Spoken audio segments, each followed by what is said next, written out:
सांगली जिल्हा परिषद निवडणुकीच्या रणधुमाळीमध्ये भाजप आणि शिवसेना शिंदे गटात जोरदार वादावादीचा प्रकार घडलेला आहे। आमदार गोपीचंद पडळकर समर्थकांकडून शिवसेना उमेदवाराच्या गाडीची तोडफोड करण्यात आल्याचा प्रकार झालेला आहे। प्रचारादरम्यान विभूतेवाडी इथं माधवी पडळकर यांची सभा सुरू असताना शिवसेना उमेदवार विद्याताई मोटे यांच्या प्रचाराची गाडी आली।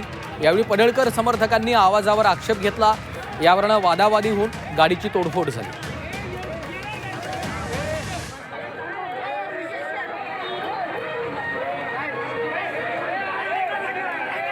पडळकर समर्थकांनी या गाडीची तोडफोड केलेली आहे। शिवसेना उमेदवाराच्या गाडीची तोडफोड करण्यात आलेली आहे। सांगलीमध्ये भाजप शिवसेनेमध्ये जोरदार वाद रंगल्याची ही दृश्य आपण पाहतोय। पडळकर समर्थकांनी या गाडीची तोडफोड केलेली आहे। शिवसेनेच्या उमेदवाराच्या गाडीची तोडफोड करण्यात आलेली आहे।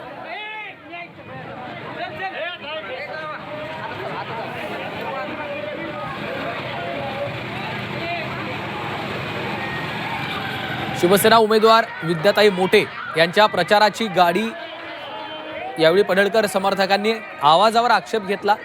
यावरून वाद झाला आणि त्यानंतर पडळकरांच्या समर्थकांनी थेट या गाडीची तोडफोड करण्यात आल्याची ही दृश्य आपण पाहतोय। गाडीच्या काचा फुटलेल्या आहेत। पडळकर समर्थकांनी या गाडीची तोडफोड केलेली आहे। त्यामुळे तणावाचं वातावरण या परिसरात निर्माण झालं।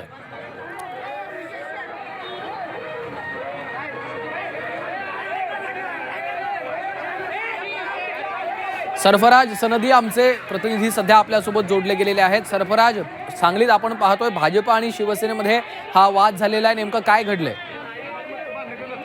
आटपाडी तालुक्यातल्या निंबवडे जिल्हा परिषद गटामध्ये जोरदार निवडणूक सुरू आहे। या ठिकाणी भाजपाचे आमदार गोपीचंद पडळकर यांच्या वहिनी माधवी पडळकर आणि त्याचबरोबर शिवसेना शिंदे गटाकडून IRS अधिकारी सचिन मोटे यांच्या पत्नी विद्याताई मोटे या निवडणुकीच्या रिंगणात आहेत। आणि या निवडणुकीच्या दरम्यान आटपाडी तालुक्यातल्याच विभूतेवाडी या ठिकाणी माधवी पडळकर यांचा प्रचार सुरू होता आणि हा प्रचार सुरू असतानाच या ठिकाणी विद्याताई मोटे जे शिवसेना शिंदे गटाच्या उमेदवार आहेत त्यांच्या प्रचाराची गाडी त्या ठिकाणी आली असता या ठिकाणी प्रचार गाडीच्या माध्यमातून सुरू होता आणि त्याचा आवाज जो आहे तो या ठिकाणी प्रचार सभेला अडथळा होत असल्याचा आक्षेप घेत भाजपच्या समर्थकांनी पडळकर समर्थकांनी या ठिकाणी या गाडी थांबवण्याचा आणि लांब जाण्याचा जो आहे तो सांगितलं। त्यानंतर या ठिकाणी शिंदे सेनेचे जे काही कार्यकर्ते होते आणि त्याचबरोबर भाजपचे कार्यकर्ते होते पडळकर समर्थक यांच्यामध्ये वादावाद झाली आणि त्यानंतर पडळकर समर्थकांनी या ठिकाणी जी गाडी आहे प्रचाराची विद्याताई मोटे यांची त्या गाडीवर दगडफेक करत या ठिकाणी गाडीच्या काचा ज्या आहेत त्या फोडल्या आहेत। त्यामुळे या ठिकाणी काही काळ तणावाचं वातावरण जे आहे ते निर्माण झालं होतं। पडळकर समर्थकांच्याकडून ही गाडीची तोडफोड करण्यात आल्याचा आरोप विद्याताई मोटे यांच्या कार्यकर्त्यांकडून करण्यात आलेला आहे। निश्चितच धन्यवाद सरफराज या सविस्तर माहितीसाठी।